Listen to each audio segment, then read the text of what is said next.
Hello दोस्तों, नमस्कार। स्वागत है आपका मेरी एक और नई वीडियो में। मेरी शादी रवि से 1 साल पहले हुई थी। शुरुआत में सब कुछ सपनों जैसा था। रवि मुझे बहुत प्यार करता था और ससुराल में भी सभी ने मुझे बहुत प्यार से अपनाया था। मेरी सास ससुर सबका मेरे प्रति व्यवहार बहुत अच्छा था। मुझे कभी महसूस ही नहीं हुआ कि मैं किसी नए घर में आई हूँ। मैं इस नए परिवार का हिस्सा बन चुकी थी।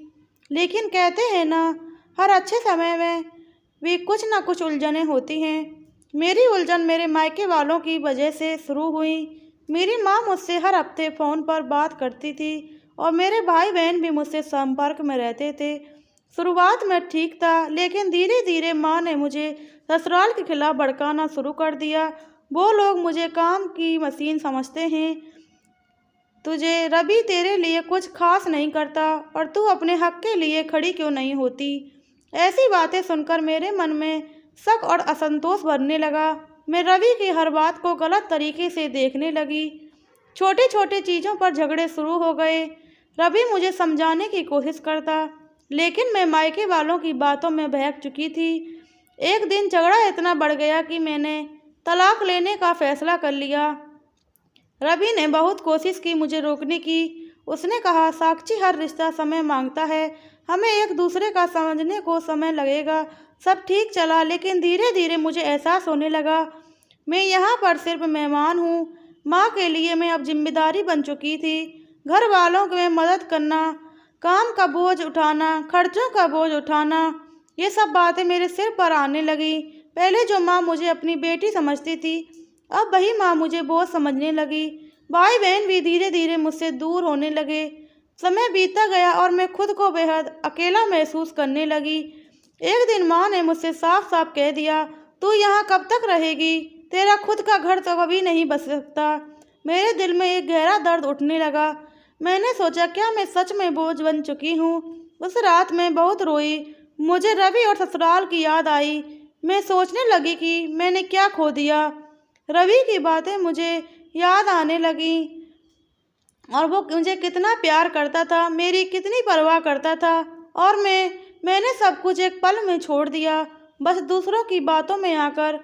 आज मैं अपना ना मायके की हूँ ना ससुराल की। तलाक लेने के बाद मुझे एहसास हुआ कि ससुराल मेरा असली घर था।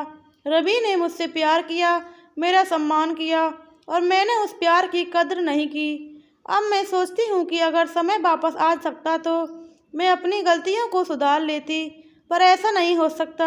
मैंने जो खोया उसे वापस पाना नामुमकिन है। यह आप बीती सिर्फ एक साक्षी नाम की लड़की की नहीं, यह उन सभी लोगों की कहानी है जो रिश्तों को गलतफहमी और बाहरी हस्तक्षेप से बर्बाद कर देते हैं। मैंने सीखा कि रिश्तों में धैर्य और विश्वास बहुत ज़रूरी होते हैं, और बाहरी हस्तक्षेप से ज़्यादा ज़रूरी अपने दिल की सुनना होता है। अब मेरे पास सिर्फ पछतावा बचा है और यह एहसास है कि मैंने अपनी ज़िंदगी का सबसे बड़ा फैसला गलत लिया था। जब आप अपने पति से उम्मीद करती हैं कि शादी के बाद वो अपने घर वालों को बातें ज़्यादा ना सुने, तो उन्हें आपके आपसी रिश्ते के उतार चढ़ाव के बारे में ना बताएं, और किसी और का हस्तक्षेप अपने दोस्तों के रिश्ते में, दोनों के रिश्ते में आपको अच्छा नहीं लगता, तो फिर आप क्यों अपने रिश्ते की किताब दूसरों के सामने खोलती हैं? क्यों उनको हक देती हैं कि वो आपके रिश्तों में घुसें और अपने फैसले लें? क्यों अपनी गृहस्थी बाहर वालों के भरोसे चलाना शुरू कर देती हैं? पति पत्नी के अलावा कोई भी दूसरा इंसान उनके लिए बाहर वाला ही कहलाएगा, फिर चाहे वो आपके माँ बाप हों या आपके पति के माँ बाप। अपना रिश्ता खुद निभाना और संभालना सीखिए। प्लीज़ दोस्तों, इस कहानी पे आपकी क्या राय है, कमेंट में ज़रूर बताएं। वीडियो अच्छी लगी हो तो चैनल को सब्सक्राइब करें, वीडियो को लाइक करें, कमेंट करें, शेयर करना बिल्कुल ना भूलें। बेल आइकन को प्रेस करें, जिससे आगे आने वाली वीडियो की नोटिफिकेशन सबसे पहले आप तक पहुँचती रहे। मिलते हैं आपको आगे आने वाली एक और नई वीडियो में। जय श्री राम, राधे राधे, जय श्री कृष्णा, जय माता दी।